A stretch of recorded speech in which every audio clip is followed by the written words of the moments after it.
साहब जी नमस्ते। अरे सरिता, आ गई तुम गाँव से? हाँ जी साहब जी, अभी आई हूँ गांव से और आते के साथ सबसे पहले यहीं आई हूँ। चलो बहुत अच्छा किया। और गाँव में सब ठीक ठाक है ना आपके? हाँ जी साहब जी, गांव में तो सब ठीक है और मेरी माँ ने आप लोगों के लिए ना ये आम दिए हैं। अरे वाह। और बहुत याद करती है मेरी माँ आपको, और आप सबको नमस्ते भी कह रही थी। अरे इसकी क्या जरूरत थी सरिता। सरिता एक बात बोलूं, तुम्हारी माँ ने हमारे यहाँ पूरे 25 साल नौकरी की है और मेरी मम्मी की तो बहुत ज़्यादा सेवा करती थी वो। और सरिता तुम्हें भी हमारे यहाँ शायद 5-6 साल तो हो ही गए हैं। हाँ साहब जी, पूरे 6 साल हो गए हैं आपके घर में काम करते हुए। पहले मेरी माँ काम करती थी और अब मैं करती हूँ। और माँ ने ना इस थैले में आपके लिए आम और कुछ सामान भेजा है और एक चिट्ठी भी है जो मैंने इसमें रख दी है, आप देख लेना साहब। अरे सरिता, तू आ गई? जी मैम साहब, अभी अभी आई हूँ गांव से और सबसे पहले आपके घर आई हूँ। और माँ ने आपके लिए आम भेजे हैं और आपको भी नमस्ते बोली है। क्या सरिता, तेरी माँ ने हमारे लिए आम भेजे हैं? सरिता, हमें किस चीज की कमी है?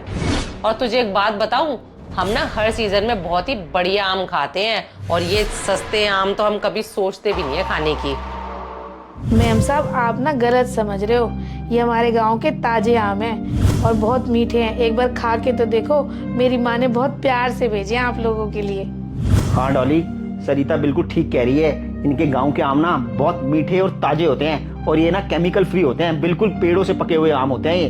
मुझे याद है जब इनकी माँ हमारे यहाँ काम करती थी तो जब भी वो गांव जाती थी ना तो हमारे लिए ढेर सारे आम लाती थी। और तुम्हें पता है मम्मी पापा तो इनके गाँव के आम के दीवाने थे, दीवाने। रहने दो राजीव, आप ना बहुत भोले हो। आप ना इन गरीबों की ना बातों में मत आया करो, ये बड़े चालाक होते हैं। भोली सूरत बनाकर ना ये मस्के लगाते हैं। ये अपने गांव से ना ये सस्ती छोटी मोटी चीजें लेके आ जाते हैं और हमें मस्का लगा देते हैं और फिर बाद में ना अपनी मजबूरी बताकर हम लोगों से पैसे ऐंठते हैं। नहीं नहीं मैम साहब, आप हमें गलत समझ रही हैं। हम गरीब जरूर हैं पर जिसका नमक खाते हैं उसकी मजबूरी का कभी फायदा नहीं उठाते। अरे जा सरिता, ज्यादा बकवास मत कर और मेरा मुंह भी मत खुलवा। मुझे बहुत अच्छे से पता है तेरी माँ ने ना राजीव के भोलेपन का फायदा उठाकर ना पूरे 40,000 रुपए मांगे थे तेरी शादी के लिए, जो अभी तक तेरी माँ ने लौटाए नहीं है।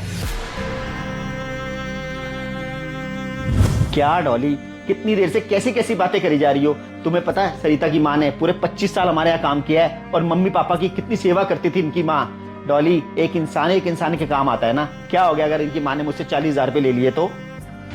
हाँ साहब, मेरी माँ ने मेरी शादी के लिए आपसे 40,000 रुपये जरूर लिए थे, पर क्या करूँ वो लौटा नहीं पा रही। इसीलिए ना मेरी माँ ने मेरे पिताजी की अंगूठी। हेलो सरिता, तेरी बहुत देर हो गई बक बक करते हुए।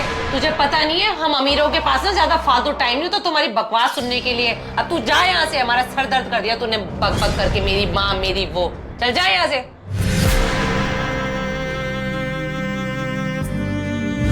मेम साहब, मेरी पूरी बात तो सुन लो।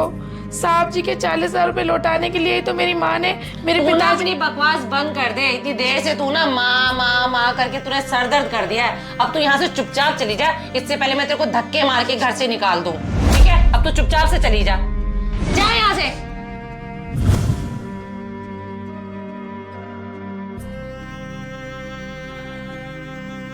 डॉली, ये क्या तरीका सरिता से बात करने का? इतनी बदतमीज कैसे हो सकती हो तुम? तुम्हें बहुत अच्छे से पता है सरिता की माँ ने पूरे 25 साल हमारे यहाँ नौकरी की है और सरिता भी पिछले 6 सालों से हमारे यहाँ नौकरी कर रही है।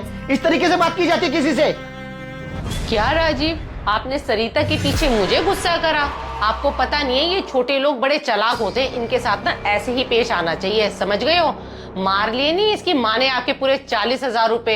देख लो, ये इसी तरीके से ना भोली शक्ल बनाकर ना हम अमीरों से पैसे हथियाते हैं। ये लो पकड़ो इसकी माँ की अमानत, खाओ मीठे मीठे आम। डॉली, वैसे तुम्हें तो समझाना ना बिल्कुल बेकार है। अमीरी का भूत ना तुम्हारे सर पर चढ़ गया है। अरे ये इसमें क्या है?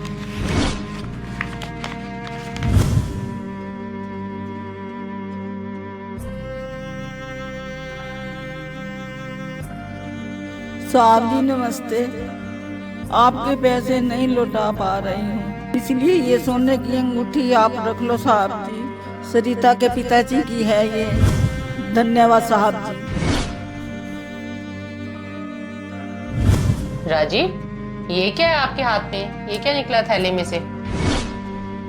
ये लो, तुम ये खुद ही पढ़ लो और इसे खुद ही देख लो।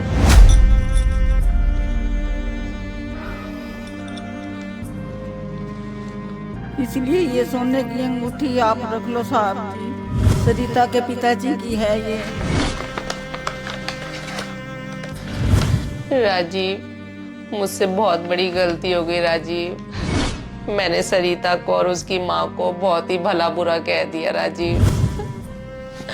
मुझे बोलने से पहले सोचना चाहिए था कि बेचारों को कितना दुख होता होगा, हम कितना कुछ उनको बोल देते हैं, पर उसने पलट के मुझे जवाब नहीं दिया सरिता ने। राजीव, हो सके तो मुझे माफ कर देना राजीव, मैं सरिता से भी माफी मांगना चाहती हूँ।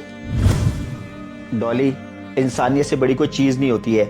जो भी लोग हमारे साथ जुड़े होते हैं ना, वो हमारे परिवार का एक हिस्सा ही होते हैं। हमें उनकी हर तरीके से मदद करनी चाहिए। लेकिन मुझे एक बात की खुशी है कि एटलीस्ट तुम्हें अपनी गलती का एहसास तो हुआ। राजीव, आप बिल्कुल ठीक कह रहे हो और मैं अपने किए पे बहुत ज़्यादा शर्मिंदा हूँ। राजीव, मैं सरिता को बुलाकर उससे भी माफ़ी मांग लूँगी और हो सके तो राजीव आप भी मुझे माफ़ कर देना।